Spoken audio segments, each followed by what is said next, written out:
Id-Deputat Prim Ministru Ian Borg fl-irwol tiegħu bħala l-President tal-Kumitat tal-Ministri tal-Kunsill tal-Ewropa iltaqa' mal-President Ukren Volodymyr Zelensky għall-iffirmar tal-ftehim storiku li stabbilixxa Tribunal Speċjali dwar ir-reat ta' aggressjoni kontra l-Ukrajna.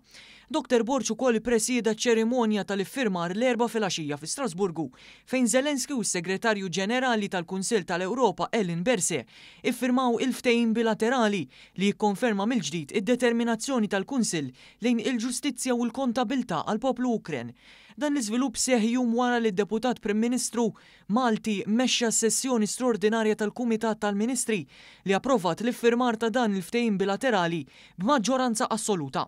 Dr. Borg esprima s-sodisfazzjon ta' Malta f'dan il-mument importanti. Għaldaqstant, dan il-Kunsill taħt il-Presidenza Maltija fl-aħħar 6 ġimgħat kien qiegħed jaħdem biex naslu għal din il-ġurnata. Il-bieraħ vot b'saħħtu wasalna għal dan ir-riżultat. U allura dik tal-lum mhix biss simbolika imma hija pass eqreb lejn ġustizzja għal min iwettaq azzjonijiet bħal dawn, azzjonijiet gravi bħal li inti tibda gwerra fuq pajjiż ġar tiegħek. Il-Tribunal Speċjali qed jimla vojt li għal ħafna snin ħalla nuqqas fit-twettiq tal-ġustizzja kriminali internazzjonali. Filwaqt li jikkumplementa l-isforzi tal-Qorti Kriminali Internazzjonali, dan se jindirizza speċifikament il-kriminalità ta' aggressjoni, għatt li spiss ma jiġix ipproċessat minħabba limitazzjonijiet legali.